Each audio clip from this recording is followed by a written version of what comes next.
Good afternoon, everybody. It's Terri Joosten, Global Vice President with HR Strategies, here on the phone with you today. Looking forward to taking you through our session on performance review and what's the latest. There's been an ongoing change in the marketplace around performance management now for several years, and I'm anxious to share with you some of the reasons for that and some of the benefits associated with doing so. I personally have just over a 23-year background in HR. I have been both a consultant practitioner and owned my own staffing and recruiting firm. So look forward to sharing with you the industry knowledge and experience that I've gained over these years in the various roles that I've held, and the research that I do on a regular basis to keep me up to date with what's happening in the HR space. Today, what we're going to do is focus specifically on the performance management arena, talking about challenges, why these projects fail, what the benefits are of doing them, you know, what is changing, why you should change, what is continuous or, you know, pulse surveys out on the marketplace now, kind of what do you need to do and what do you need to know.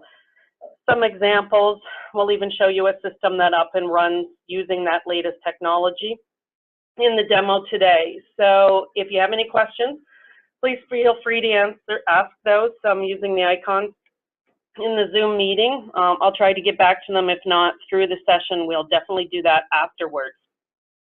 So hold on to your seats and let's take a look at both what's been in the past and what's happening in performance management. Really, it's about transpiring and getting us back to the basics. We want to help HR make better workforce decisions, while at the same time helping our organizations and businesses that we work for drive business results through employee engagement. What we found out on the marketplace was that the process was starting to be challenging, and the reason for that was, you know, there aren't regular check-ins. They weren't using meetings that they were having. They were being more tactical or reactive to things that were going on in the day-to-day workforce, but they weren't really spending time on personal and performance development in our managers' meetings. Also, the managers themselves really weren't trained on how to give effective and constructive criticism and coaching to help improve what the employees are doing at the same time as motivating them. So that's always a tactic that can be difficult, is giving feedback and being positive and motivating at the same time. From an HR perspective, you know, what we found was we didn't know if any meetings at all were ever happening because it was impossible to track that they were. So what we would do occasionally, you know, annually or semi-annually, we would flip out a survey to kind of measure an employee engagement and trust those results to be indicative of the organization. And often they were also anonymous, so it was really hard to pinpoint, you know, which particular managers and which particular areas of organization may be lacking in those types of managers and one-on-one meetings. Lastly, of course, is we had to trust our managers that they would have the time and attention and commitment to make those meetings happen. And again, without any visibility into them actually happening, that's a leap of faith, knowing how busy everybody is in their roles. I think really since 2008, more and more people are still covering more workloads than they ever used to be out in the work world.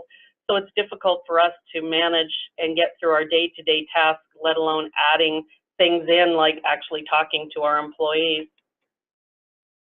So, you know, before we get into, you know, what's changed and what the new systems look like out on the marketplace, I wanted to spend a few minutes and go backwards and think about why it is the old system and methodology was failing on the marketplace. And this quotes three sources, Deloitte, CEB, and Brandon Hall. And the first one says basically that 48% of executives say that, you know, what they were doing from a performance management process was weak and that it wasn't doing much to improve development and driving any business value. where CEB said 66% of employees felt themselves that it interfered actually with their productivity. So not only was it not creating any positive momentum, but it was actually doing the reverse. And if you have 66% of your workforce after a performance cycle performing less than better, it definitely is time to be relooking at your performance cycle. And lastly, Brandon Hall says that 71% of organizations feel that performance management needed improvement or reinvention. So I think that's kind of the combined statistics of both Deloitte and CEB saying they were weak, and in CEB's case, even detrimental. So it's no wonder that we have a large majority that are looking for change in what we're doing. So why were these initiatives failing, and why were those 66% of people feeling demotivated after the review cycle? Is primarily because a lot of the performance reviews and the way they have been traditionally set up were what we call rear view mirror looks at what employees were doing from a performance perspective. So we spent a lot more time talking about what they've done and not enough time and talking around what they need to do and how they could develop and the coaching. So we were, giving them a 4 or a 2 or a 3 on our performance scale, or a satisfactory or over exceeds or whatever based on their performance, but we weren't doing much more to help them understand what they could be doing better to get that 5 or exceeds inside their performance reviews. The other problem is they're being just really rigid, and we're going to talk to this more on the next few slides, but if you have a one-size-fits-all performance management process within your organization, you're certainly going to experience these challenges in adoption, and because it just really doesn't take into consideration job differences and role differences or organizational and cultural diversities within those surveys. And the last thing is that they're very reactive. So again, discussions are happening when it's far too late in the year for corrective action. So again, leading back to the rearview mirror comment at the beginning. So if we dive a little bit deeper into this and specifically flush out why those 3 things occur. One is in the fact that the way traditional performance reviews were set up and written was that everybody was painted with the same brush, or the one-size-fits-all methodology. There's no ability for us to bring in criteria that's specific to us being a manager versus just an employee, or being an employee in a very unique job to the organization that provides different type of value than a generic employee of the organization. Also, lots of times there's just no clear alignment to corporate goals inside of the organization. So I may be benchmarked and evaluated in my performance on objectives, but I don't see a clear line of vision into how they impact the overall organization. And that's extremely important to all employees, or the majority of employees these days, is they want to know how specifically they're impacting the productivity and performance of organizations. So without clearly seeing how their goals and objectives align to the corporation goals of objectives, leaves them that feeling of discomfort or lack of contribution to the organization. Lastly, it's the start of review cycle is when we start setting development plans, when obviously development plans are something that need to be ongoing and continual throughout the life cycle of the employee, as well as throughout the year, if you're looking at annual review processes. Next is the inappropriate use of ratings. We've already seen a big move away from the numbers to just using terminology. Nobody really minds being satisfactory. Nobody likes to be a 3. So the already is a big flux and a move away from the standard rating scales of 1 to 5. You may still be using a visual 5 indicator with some type of behavioral verbiage around what that means to your organization. The other problem is that we have when we're doing ratings is there's a lot of ambiguity around it because we're not giving managers appropriate descriptions of what it means to be unsatisfactory or satisfactory or, exceeds or exceptional. So somebody may think that a top performer can never be, that exceeds and always needs to be a 4, where somebody else can fully feel that everybody should be 5s and rates everybody as 5. So it's really important for us to give observable behaviors as description as to what it means if we're using a 3, a 4, or 5-point rating scale, which are the most common. Is we need a descriptor. So if we're rating everybody on their communication skills, we need a clear indication of what that 2, 3, 4 means so that manager bias is taken somewhat out of the equation. We also, when we're doing individual reviews, and especially if they're paper-based, have no clear visibility in how our employees stack up against each other. Often we do our reviews over an extensive period of time, and even we have to take in consideration there may be variances based on the mood or the time crunch that a manager might have in completing reviews over a duration of time.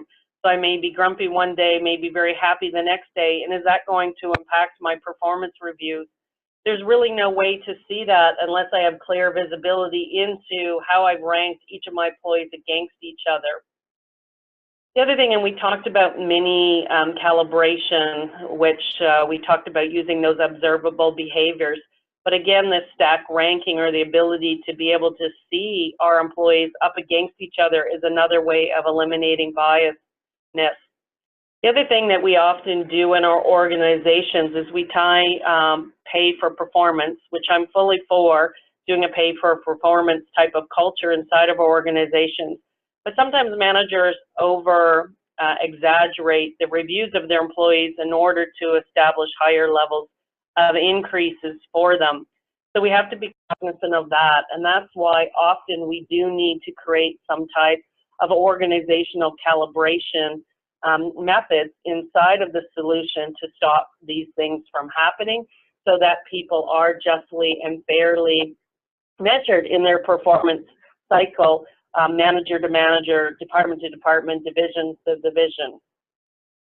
Other areas of concern when doing performance reviews is the fact that we really don't do a great job at storing and capturing ongoing data around how our employees are doing in their present roles or in their development plans to be into new future roles.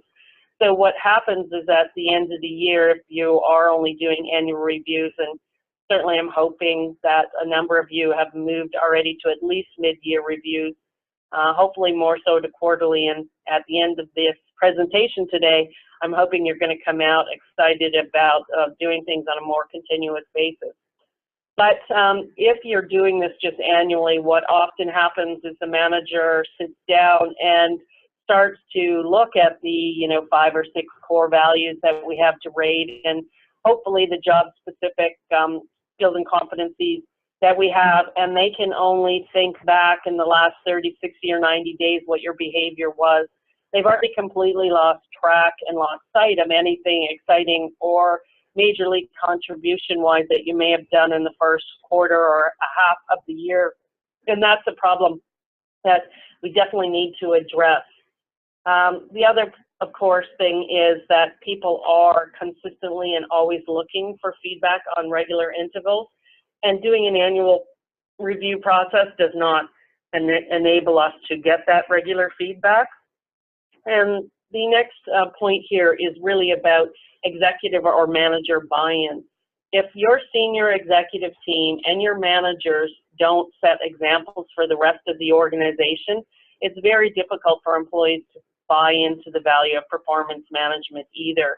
We need clear guidelines. We need our executives actually to be spearheading these initiatives and to be promoting them. In some cases, in my consulting world, I've often told organizations that this should be part of the variable pay for managers and executives. And if they do not complete their performance reviews on time, they won't get their bonuses and their variable pays. So if these are really super important to the organizations, if executives and managers are held responsible for those, they really make a big difference as to the outcome and the rate of completion and the buy-in of the reviews throughout the organization. So I can't say enough about getting that type of executive alignment. When we start to look at what performance management is really supposed to do and the impact it can have, if done properly, there are some tremendous results that have been proven out on the marketplace. So for instance, we can lower employee turnover by as much as 36%. That is an outstanding number.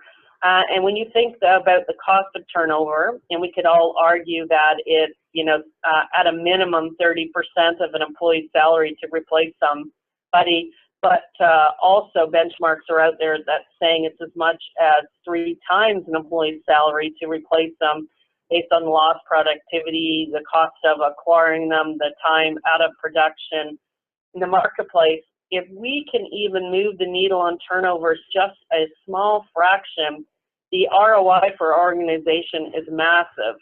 So that's one of the major return on investments of doing proper performance management, is those reductions in turnover. Obviously, we also know that if employees are more engaged, they're more likely to be positive about the organization, and their input and what they do for the organization also improves. And the end result really is around 25% higher revenue per employee. Now that, again, is an outstanding figure. Whether you're a small business or a very large business, being able to move the needle on the outcomes of the organization based on how well we are performing and how well we're incented and motivated to do our jobs, again, just a tremendous return on investment. So always like to quote some external sources. So Deloitte says that 8% of global organizations claim that the performance management process is worth the time spent on it.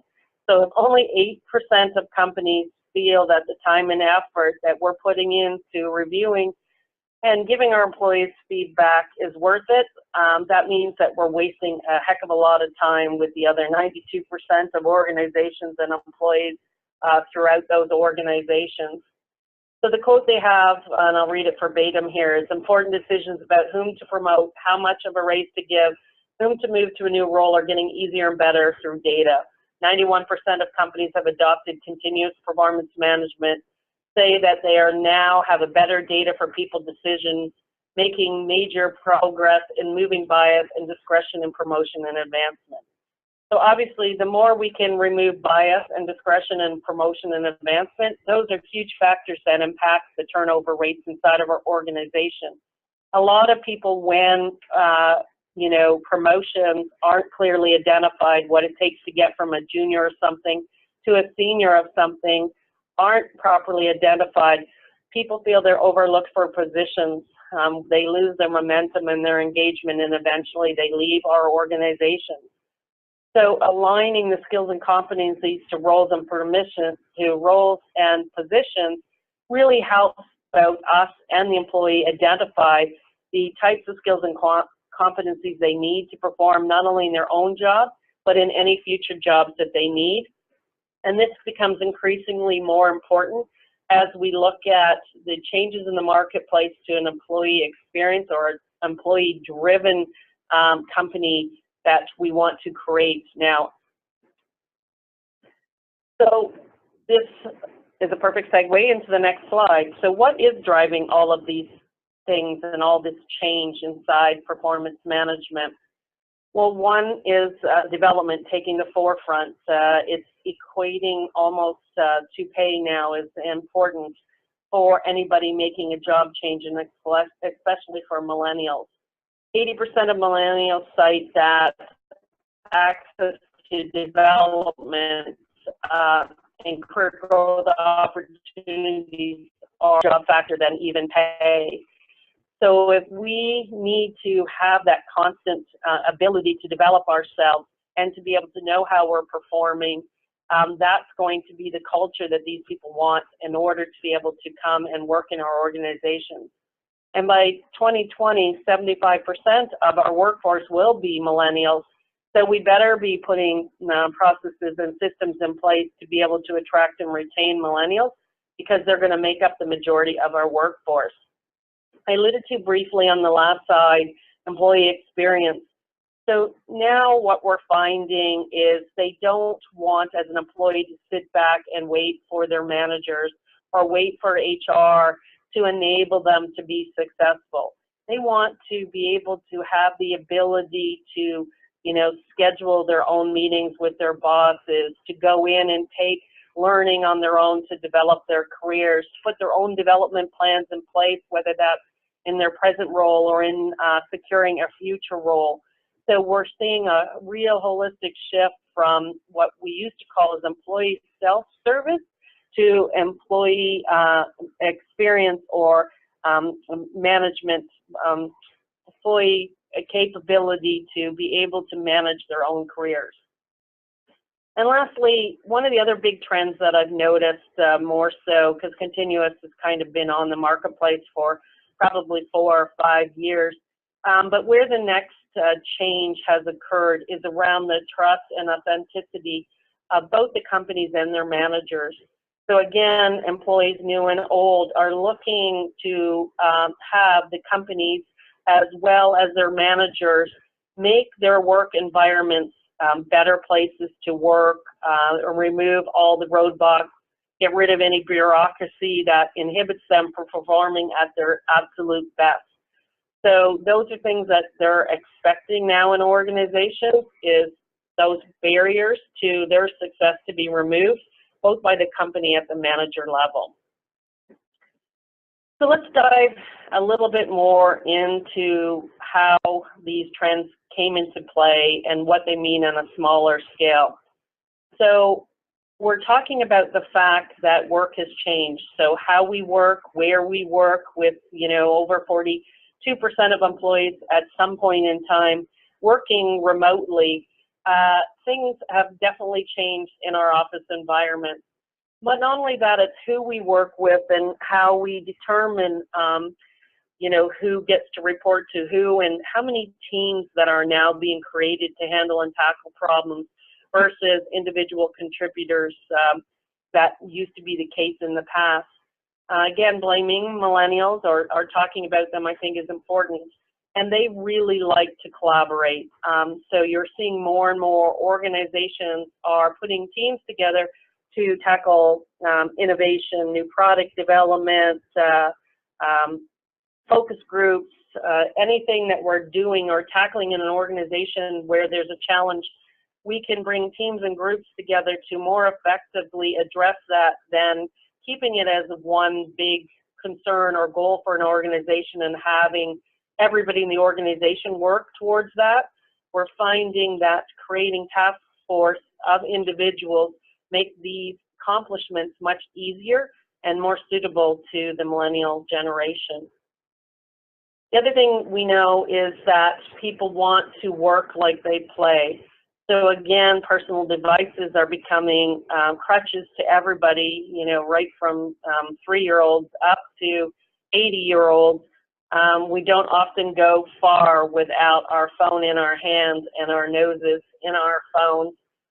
So we want to create an environment that is acceptable to them and is a medium and a means of communicating on a regular basis with them that works for us. Performance management is no longer just about the employee. It's really about the impact that performance has, not just on the individual, but on the teams, the divisions, the departments, and the organizations that they work for.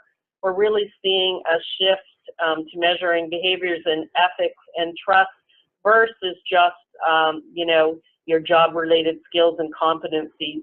Because we have to pick and choose and find people that work effectively and like our culture, work well in teams, because that is now what the makeup of our organizations are becoming more and more in a resemblance of. it's a group or a team effort versus an individual contributor type of mentality. We can't constantly expect good results when there's one-way communication. So when managers are always pushing communications down to the employee, but the employee has no capability of pushing communications easily and effectively upward, that's not working in organizations and not working for employees, so we need to change that. So this is where that term continuous feedback and continuous performance management comes into play.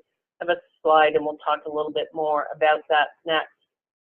And of course, we talked about the one-way communication, and this is really about making communication be both vertical and horizontal. So we want to be able to communicate both up and down the organization as well as across the organization. And as we continue to eliminate these barriers to how we work and communicate with each other and put ourselves in more collaborative environments, we want to be able to make sure we're inspiring and empowering individuals. We do actually, from an HR perspective, like the onus to be somewhat alleviated from us to take those responsibilities and move that down to the individual employee and managers where appropriate, so that they can do the bulk of what we used to be accountable for in the development and the performance arena. Coaching, both as coaching as a coach and a manager, is important, as well as creating mentorships inside of organizations to allow employees to be able to get coached to be better, not only in the jobs they are, but maybe to shadow and be coached in upcoming roles that they may want to be a part of in your organization. Mobile is here both from a mobile phone capability, and mobile is in the fact that people want mobility inside the organization. So mobility and mobile are both desired outcomes inside of organizations. And what we're seeing in order to tackle and try to accomplish that is a large shift in a lot of one-off products on the marketplace that do what we call pulse surveys or check-ins. So there's been a real uptake and surgence in performance management solutions that are called pulse surveys or check-ins on the marketplace. And we're going to talk more about the technology also further in this presentation. So I talked about feedback and how important that was. So, you know, we all want real-time and continuous feedback. So whether you get that by how many likes you get on Instagram or Snapchat or on Facebook, that's important. I mean, back in my days, and I did actually drive one of these, what I want to call them, Lumini vans from GM. You know, they came with a digital dashboard that told us a lot of things, but nothing compared to what our present day vehicles do. You know, now, you know, if you're outside of your lane or you go past the center line, if somebody's in your blind spot, we're getting all of this constant feedback, and we love it. I mean, it's stuff that is providing value. I truly do think there's a lot less accidents that are happening out in the marketplace, but we become reliant on this feedback in how we work and we operate. So using this scenario here with driving is, you know, we take into consideration when somebody's in our blind spot before, you know, we make a lane change. So it's not just anymore looking in your rear view and your side mirror to see if there's a car there. It's actually looking at your digital dashboard, looking in your mirror and seeing if there is somebody in your blind spot, but it's a whole different type of information we get to make effective decisions to improve how we can handle and move in our car and reduce the risks that we have associated with that particular role, in this case, driving. So feedback isn't just about millennials, it's about all ages on the marketplace. So what's old, what's new, how have things changed? So this is a slide that came from, again, Deloitte. So it talks really about performance appraisals and goal setting being conducted annually. Obviously now we're looking at a minimum move to semi-annually, quarterly, and if I have my way, we'll have everybody doing something much more continuously and collaboratively out on the marketplace. We also want to garner more feedback. So traditionally, feedback was collected again. Your manager would give you feedback at the end of the year. Now we're seeing inside of solutions the ability for us to give and ask for feedback at any point of the time and day, as well as internal employees. We can now actually even ask for feedback from external sources as well. And that's been a game changer for a lot of people and a lot of organizations, and helps us really understand how our employees are working both internally, and if they're on external projects or with external customers, what the perceived value is from those key stakeholders in how well we perform and contribute to the organization. This next one is goals are kept confidential, and they were traditionally on individual performance.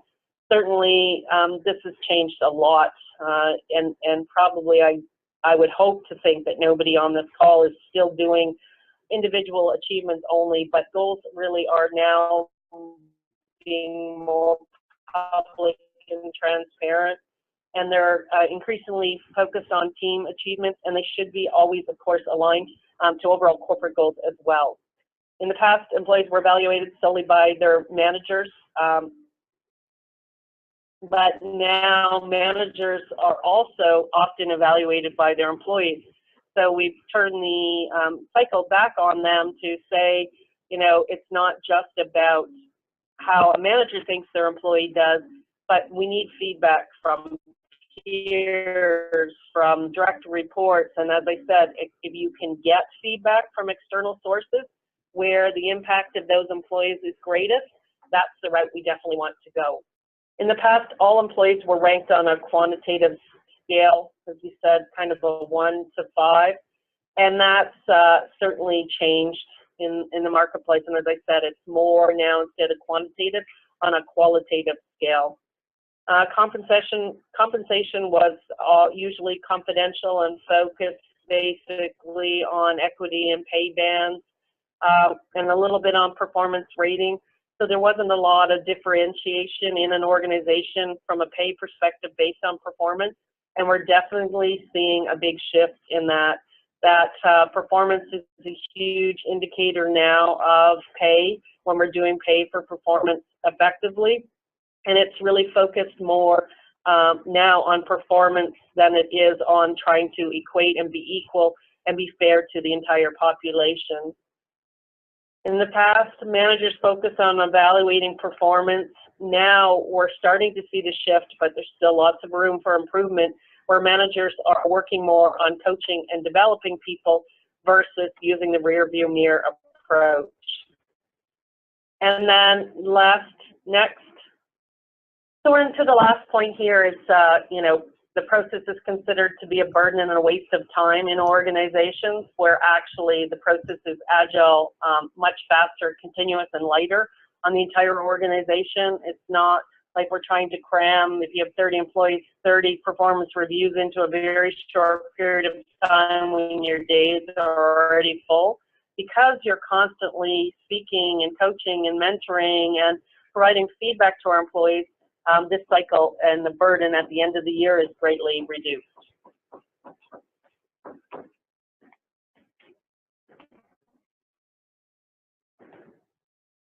So what does this mean? It really means that we need to be much more proactive in what we're doing from a performance management cycle. We really want to be able to empower our employees and managers to be able to have more collaborative conversations and more feedback on a more regular basis. We want to give everybody ability to have early visibility into what we're working on, things that are working and not working inside of our organizations, and be able to give timely feedback and guidance to everybody, regardless of where we are in the overall performance cycle. So continuous performance management really keeps employees and managers up to date and gives them everything that they need to do. So we can show this live a little bit later on, but basically it gives us the ability to take some of the bigger goals we have and show how we're making minor accomplishments to achieve those. We can link everything we're doing in our day-to-day lives to overall individual and corporate goals. And we can start to document and keep track of things that we want to talk to our bosses and our managers about, and vice versa. Our managers can track what they want to talk to their employees about, and we can capture these meetings and bring all of this data and information back into our review cycle.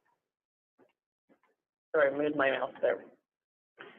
So continuous performance management. So what we're talking about is breaking it down into the impact of employees, managers, and HR. So what we want to make sure our employees are getting is the feedback that they need to succeed. We want to make sure that we're documenting their progress and that we're helping them prioritize what work they need to be focusing on to match to the goals and the importance of those goals to the organization. We want them to be able to share achievements as they're achieved with their managers. We don't want them just to wait until some really big accomplishment happens. We want the managers to know they're chunking away at those goals and they're making progress all the time. And we want to make this process for the individuals easy and simple and capable of happening anywhere you are with mobile access. From a manager's perspective, again, we want them to be better managers. We want them to be able to give the coaching and the guidance to employees that they want to have on a more regular basis. We want to give them a complete and holistic look of what they're accomplishing, both big goals and short goals. We want to help structure one-on-one meetings that aren't always tactical, that are more around development, so that we're helping our employees achieve both their personal and their corporate goals. And we want them to be able to continually share coaching and feedback with their teams to keep them excited and motivated to really impact that retention number that we showed earlier of 36%. So from an HR perspective, what does that mean to us in HR?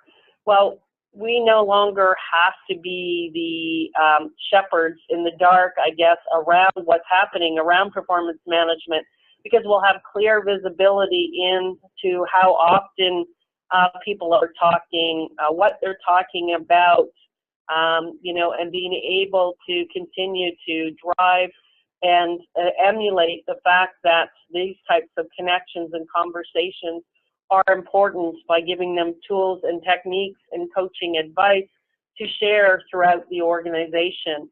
So in the end, it really is a win-win-win scenario for employee, manager, and HR from a performance management perspective. So what I wanted to do now is just take a brief second, go in and show you, have access to SuccessFactors performance management solution. And in particular, I wanted to focus on showing you what this continuous feedback area looks like inside of the solution. And then I want to come back and review with you what you can do and how you can make changes inside of your organization by utilizing some of the things that we discussed and learned today.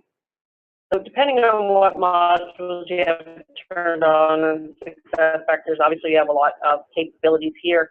As I said, if I want to go in and just ask for feedback, I can both give feedback and request feedback depending on who I am inside the organization, just simply by using the bottom here.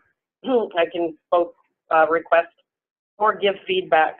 I can also go in, and if I'm a manager, if I want to look at Jada Baker, I can not only reach out to her and talk to her, but I can see what activities that she has specifically here. And then again, based on my roles and permissions, I can go in and give her a new activity. So maybe I want to tell her that she needs to set up a health and safety meeting or a health and safety committee. So I can go in here and do this. I can tell her whether this is a high priority, a low priority that she has specifically. And then I can link this back to any of her personal performance goals or her development goals. So if I want to, tie that to something here, I can run it, actively contribute to the best run health and safety initiatives, and I can click done. And that is added to her overall activities here in the system.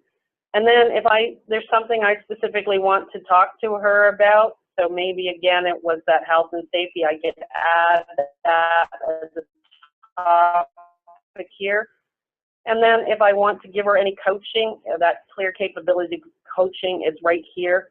And then if I want to capture this meeting, all I simply do is click up here, and it captures the fact that we've talked about all of these activities as well as these other topics, and it stores it here under meeting history.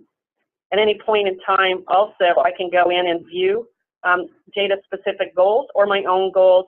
And again, based on roles and permissions, we can decide if we can update, if I can update Jada's goals, or only Jada can update them. And you can see that we can comment on accomplishments here.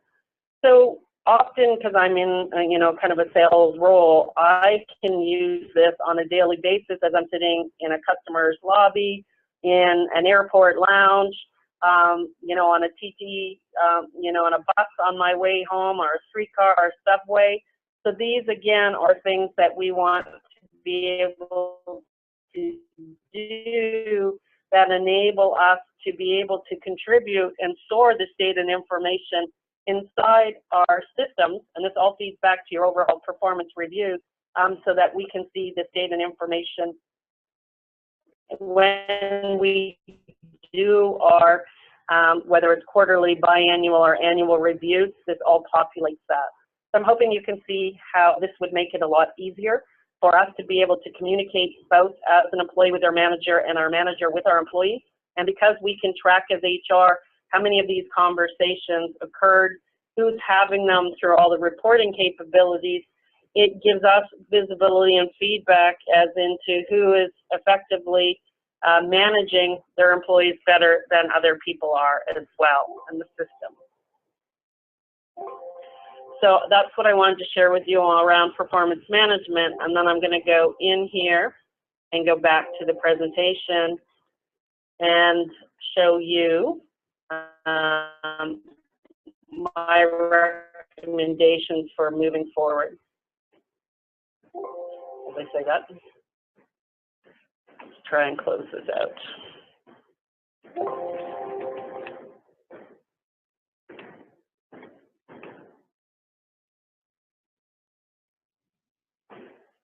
There we go. All right, so David, help me and make sure that you're seeing my PowerPoint screen again, please. Yep, confirmed to render screen. Thank you. So in follow-up, so these are the actions that we task you with. Is first and foremost, if you're not doing anything, you need to start doing something. Whether the process is manual or automated with technology, it's continually a work in progress. Nobody's performance review cycle, skills, competencies, frequency should be consistent year over year. There should always be some type of variance and meeting to establish, what you need to change, what you can do better, what's a better reflection of your organization year over year. But in order to get started, there's some suggesting points for you. What you really need to do is step back and do a diagnostics on your organization and really think about your goals and what you're trying to accomplish with performance management. For instance, is it simply identifying who your low performers are? Is it your ability to find out who your top performers are?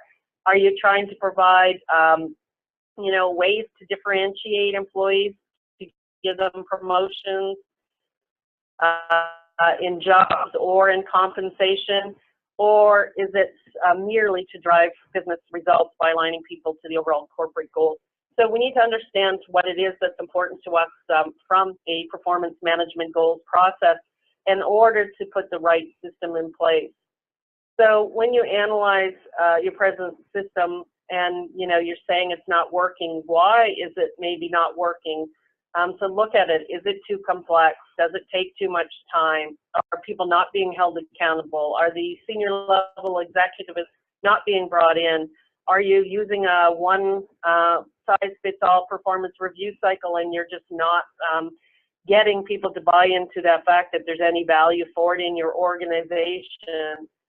Is it not a good representation of how your employee contributes to your organization? You know, when we start to look at change or introduce alternatives in what we're doing from a performance specific process, we want to make sure that we're empowering both the employees and the managers, encouraging them to engage in constant feedback and communication. We really want to instill a culture of coaching and mentoring versus a what did you do for me the last 30, 60, 90 days.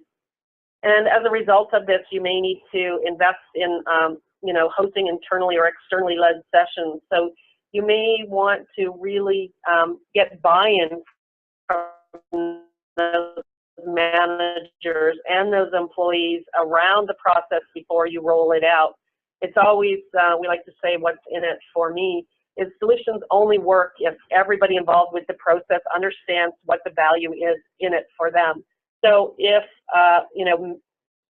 employees know they're going to get paid more if they perform better, that's one thing. If managers know they're not going to get paid unless they do this performance review, that's also valid. But really, we don't want to look at it that big of a level. We want to really look at the performance process as being a daily activity that happens in our organization that keeps everybody aligned to our overall corporate goals, our overall corporate culture and desires as an organization, with the goal of changing outcomes. So we want to be more successful in being the best at whatever it is we're doing and deliver the best results for whoever our end customer is, with the bottom line of actually contributing to the bottom line in our organization.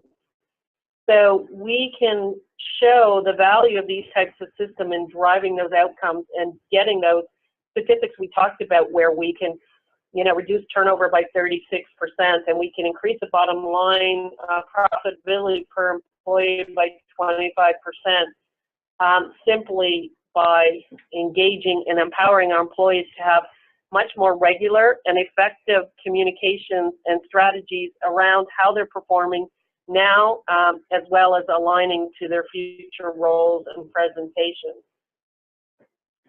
So that's all I wanted to cover today around continuous performance management. If you do have any questions, happy to answer them. My contact details are here on the screen. As I said, the real outcome I wanted to see today was to have everybody start to step back and reevaluate what they're doing from a performance process, whether you can do it manually or whether you're automating it with tools and technology. There is a lot of things that we can do and change in how we're doing performance management to drive much better outcomes and really impact the employees, the managers, and the well-being and culture of your organization. So I hope you'll all take some action in ensuring that your processes are better going forward than they have been in the past. And thanks again for your time.